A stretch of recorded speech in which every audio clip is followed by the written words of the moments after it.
Hi, my name is Doug Vogt from the Diehold Foundation. This is Series 8, Part 2, and to include some loose ends that I didn't cover in Part 1 on Abraham to Jacob. It's further proof that the story is basically true. You'll also see what I've discovered when I was there. We're going to cover in this one the coded names that Moses inserted in the Torah as all clues to the hill, or its attributes, or the cave. Physical evidence of the location and existence of Abraham and Isaac. They did actually leave physical evidence. Legend About Mount Sinai covers also more clues of how I found it. The proof within the Jacob story, and finally the technology found inside the cave and used by Moses during the Exodus, or after the Exodus when he arrived back at Mount Sinai. So let's start in. I covered a lot of this in chapters 4 through 7 of God's Judgement book. In fact, in greater detail here. Volume 1 here is what I'm going to be covering here. You'll need to know Moses' 10 code systems. I have it in some of the books, but the video you can see is video series 6, parts 1 and 2, covers Moses' 10 code systems. You need that, otherwise you'll be hopelessly lost and figuring out what the real hidden story is within the Torah that Moses encoded and why he had the difficulties. Some of the difficulty I covered in part 1 of this series also. This is one of the dictionaries I use for looking up the Hebrew or figuring out the codes. Langenstadt's Pocket Dictionary. You'll be able to get this at Barnes & Noble and other fine bookstores. It's pretty common and it's quite good. The first part here, I'm going to go through all these coded names that Moses put in the story that tell you some attribute about what they're doing and what this hill is all about. So I'm not going to go through how I found it. I did that in video series 1. It's all in the book where I have to take the word apart, adjacent letter swaps, and other things I had to do using his code systems. But Balni means God's wailing place. Morah, in the direction of Mount Sinai for instruction or learning. Beth El, God's dwelling place. The reason I highlighted it is there's a verse where it's tied in with I, and you're going to find out what's going on with that. God's dwelling place. Moriah, instruction of God. Memre, first sorrow or bitterness. That would be the surface stories say Abraham bought the cave to bury his wife Sarah. Mamre, the first sorrow. Okay. Hebron, bound to Mount Sinai or bound to the mountain. Had nothing to do with the city. In fact, at the time of Abraham, even Moses, it was called Kiryat Arba, the town of the four being the four giants. So we don't really know what the name of the town really was, but it certainly wasn't Hebron. This is a coded word, bound to the mountain, because basically bound to Sinai. He basically, when Abraham bought this place, he basically bound the entire family to this hill forever. Adonai Jahar, where God is seen or where the Lord is seen. I covered that in the previous video in part 1. Now, City of Ai. City of Ai, it says in the verse, I got it in here, that where this place was where he was staying is between Bethel on the west and Ai on the east. The problem is that city or town wasn't known as Ai. In fact, this didn't happen until after the Exodus, and there was a pharaoh whose name was Ai. It was spelled A-I or A-Y. He ruled between 1268 and 64 after Tutankhamun died in 1268. His father was Akhenaten.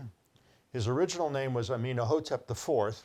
After the Exodus and what he saw, what happened, he changed it to Akhenaten. Notice the Aton. And his religion was called the religion of Adon or Aton. Sometimes the D and the T are interchangeable because they sound the same. Well, why did he pick this name? And the clues are, Moses gives all the clues within the Torah. I don't know why the alleged scholars didn't figure it out. It's pretty obvious. The Jewish name for God is Adonai, 2 syllables. It clearly says when God was telling him he was going to be a spokesman, unfortunately, Moses says, but I'm of halting speech, which means he stuttered. Well, if he stuttered, he would have paused after the first syllable. So instead of saying Adonai, it would have been Adon, Oi. Amenhotep IV thought the name of his god was Adon. So after he had his revelation and changed his name to Akhenaten, he named his god and his religion the religion of Adon. That's why Aton or Adon is the last part of his word, of his name. I don't know why anyone didn't figure that one out. It's so obvious, but I guess they didn't want to give the credit to the guy, or give the credit to the Jews for the first monotheistic religion, which they try to give to Akhenaten. It wasn't. The following are in this volume 1.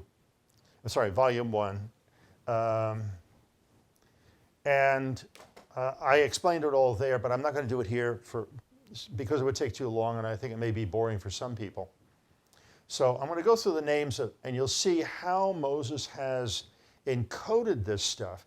Now remember, keep in mind, if it was a fictional story and a fairy tale, you wouldn't go to the trouble that he did to encode the names to mean some attribute of the mountain or the cave.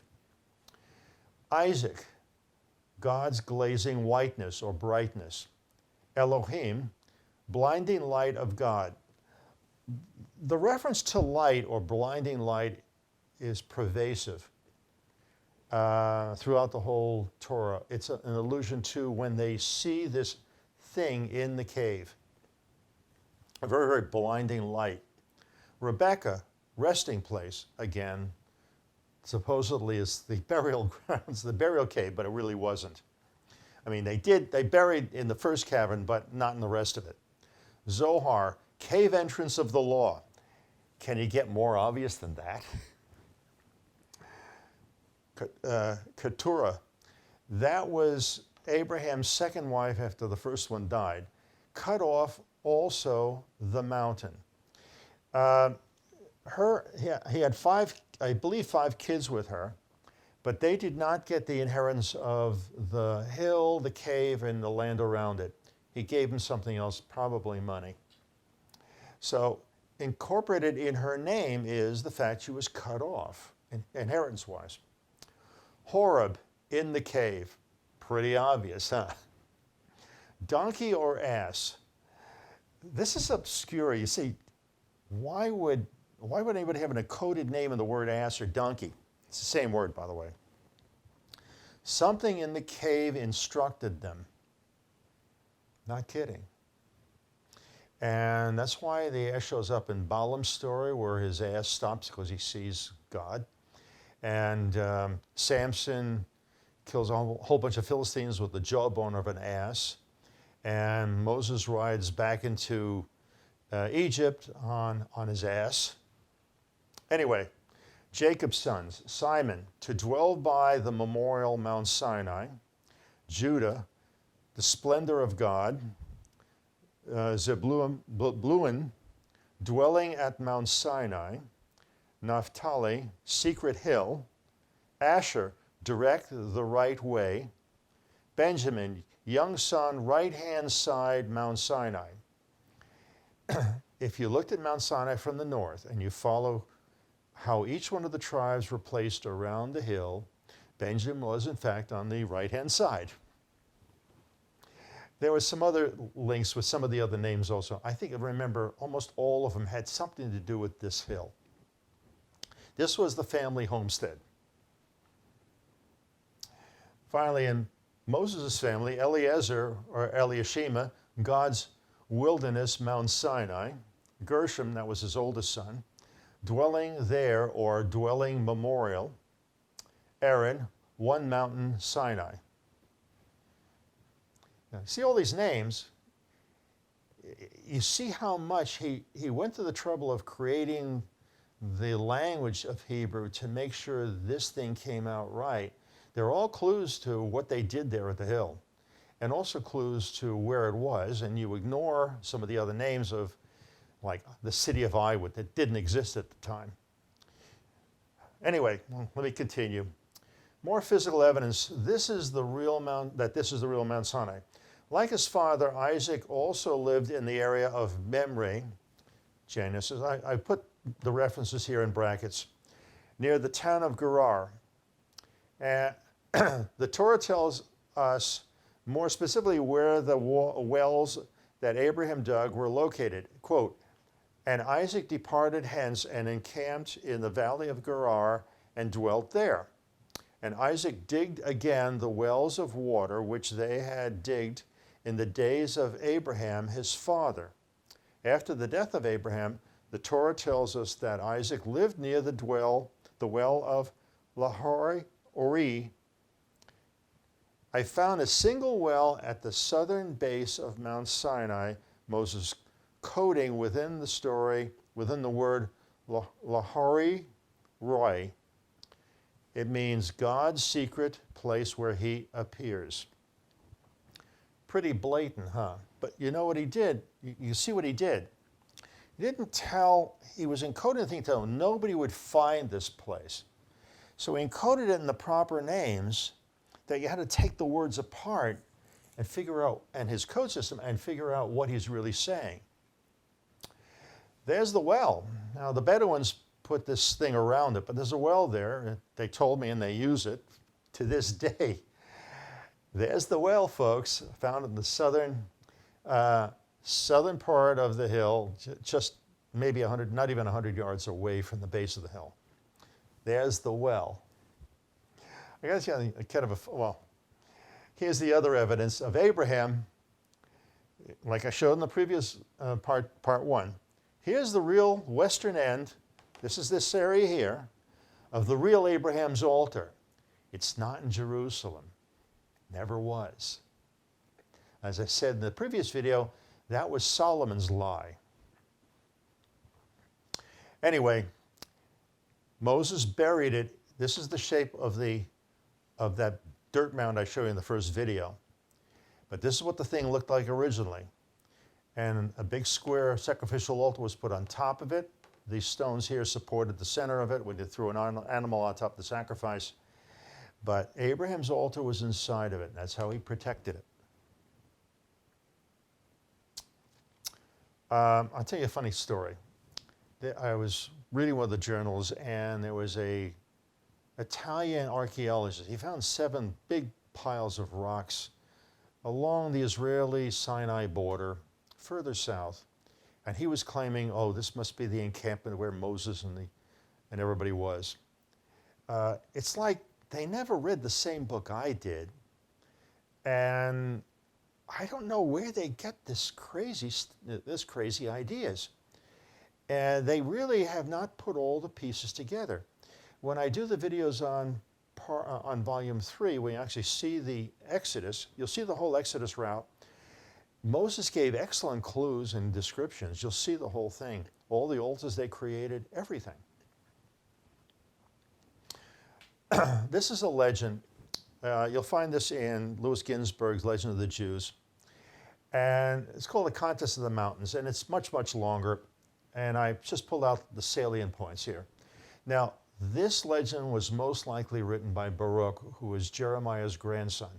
He's the one who put the ark away. See, if you can't figure out who put the ark away, you're never going to figure out where it is. Then a voice out of the high heavens rang out and said, The Shekinah is the blinding light of God. Shall not rest upon these high mountains that are so proud, for it is not God's will that the Shekinah should rest upon high mountains that quarrel among themselves and look upon one another with disdain. He prefers the low mountains and Sinai among these because it is the smallest and most insignificant of all. Upon it will he lay the Shekinah rest. You see, they give a lot of good clues. Mount Sinai has a further significance too, for it had been originally a part of Mount Moriah, which means instruction of God, not someplace else, on which Isaac was to have been sacrificed, but Sinai separated itself from it and came to the desert. Then God said, because their father Isaac lay upon this mountain, bound as a sacrifice, it is fitting that upon it his children receive the Torah. That only happened when Moses pulled the two plates out from the cave inside the mountain. In the future world, Sinai will return to its original place, Mount Moriah, when, quote, the mountain of the Lord's house shall be established in the top of the mountains and shall be exalted above the hills.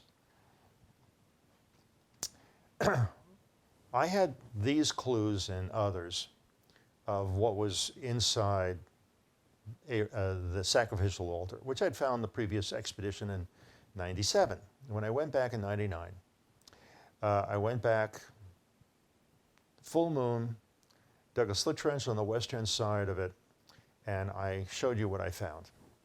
Needless to say, I was the first one that laid eyes on it since Moses had it covered, at that time, 3,305 years before.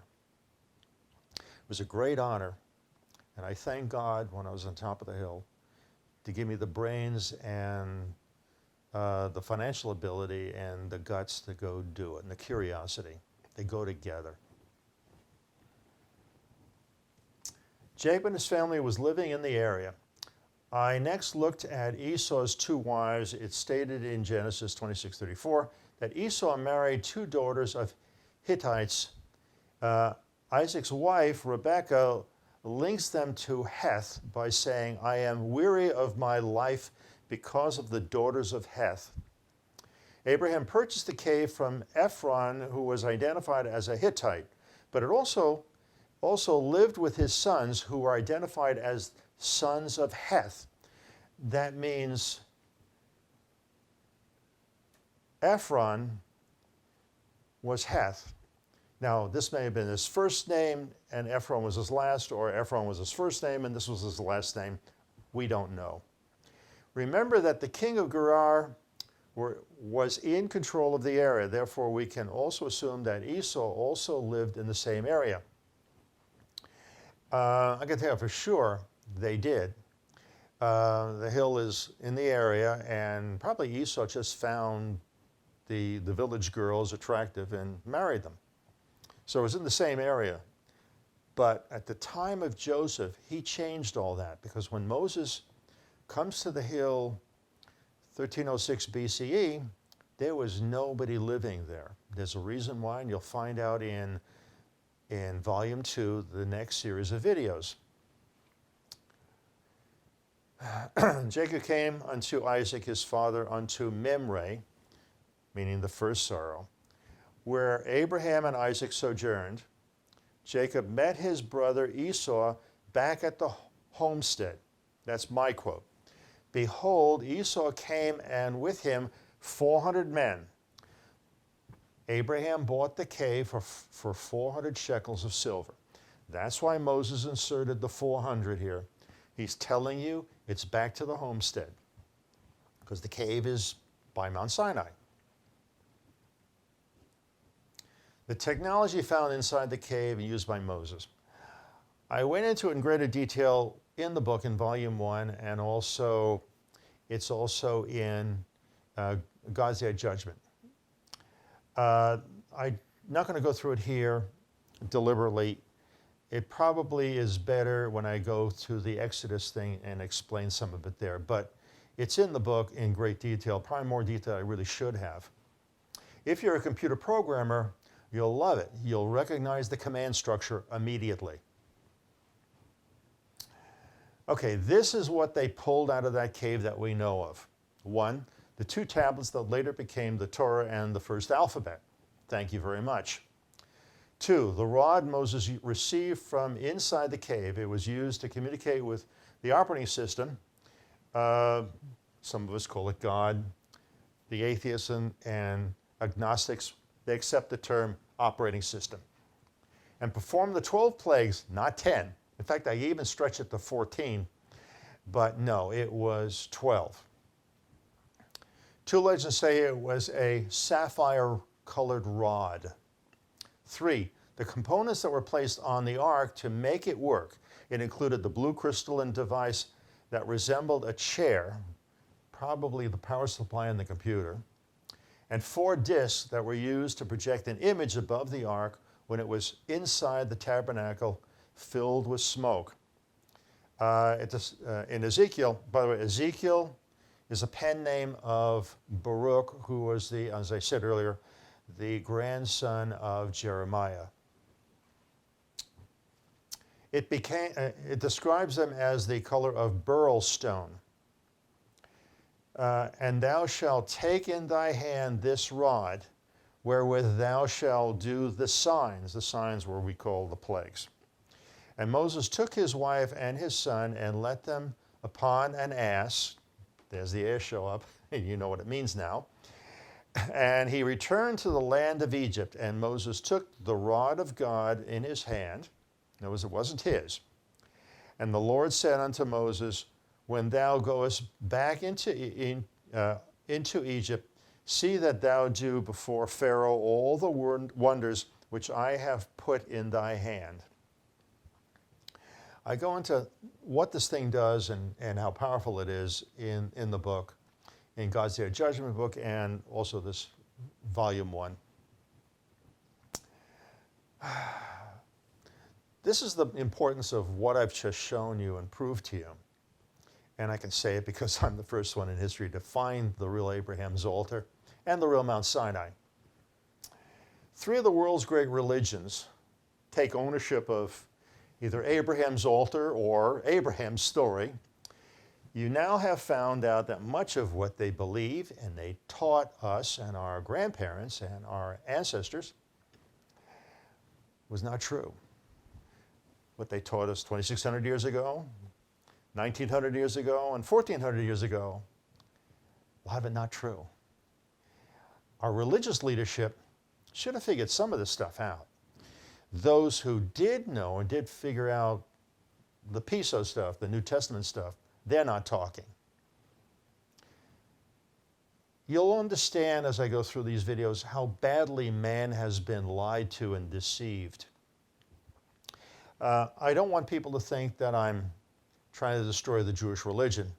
No, I'm trying to actually fix it. For those of you who are anti-Semites, Nazis, Muslims, we all like to see the end of the Jewish religion. You don't have to. The Reform movement and George Soros is doing a wonderful job by themselves. They don't need any of your help whatsoever. You'll find out what I mean as I go through these videos. You'll see the proofs. Now, all these proofs came from Moses. He's the one who put all these clues in there, plus, in this case, also Egyptian history. Now, this is what's going to be covered in the next series of videos, Series 9, on the Joseph book, which is without question the most interesting story in Genesis. I'm not kidding. And it's about 23-25% of Genesis has to do directly or indirectly with dear old Joseph. So you're going to learn from Volume 2 and the video who purchased Joseph, what he did with his knowledge acquired from within the family cave, who his identity was in Egypt, how he became the richest man in the world at that time. No kidding, he did. Why 11 of the 12 tribes went into slavery.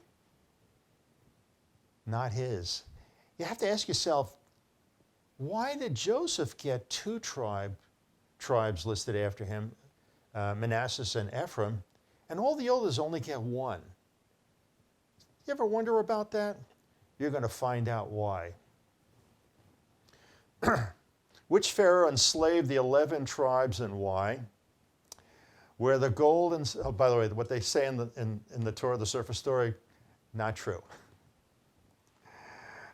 Where the gold and silver went that he collected from the sale of the food, the complete family tree of his descendants and what they did, what the Ephraimite family shame was and what they were trying to hide. And again, all these clues are encoded in the Torah that Moses put in there. I didn't do it, all I did was discover it. And Egyptian history and artifacts that I discovered, like finding the hill and the other stuff, and all the altars. Diehold Foundation is a nonprofit foundation. I've said this a lot of times. We accept donations. Its purpose is really to get more evidence that our sun does nova. And you may be asking why I'm doing religious stuff. It has to do with the technology. For those of you who are not religious at all, atheists, agnostics, look at this as a history book and look at it as how this technology, extremely advanced technology, affected one particular family throughout time, and how it affected them, and how some followed it and some had no clue what was going on, like generally, like man does, unfortunately. Anyway, I think you got something out of it. The next one on Joseph is probably the most interesting. I'm really looking forward to doing it, and I should be able to finish or start doing them within pretty soon. This filming is, by the way, July 4th.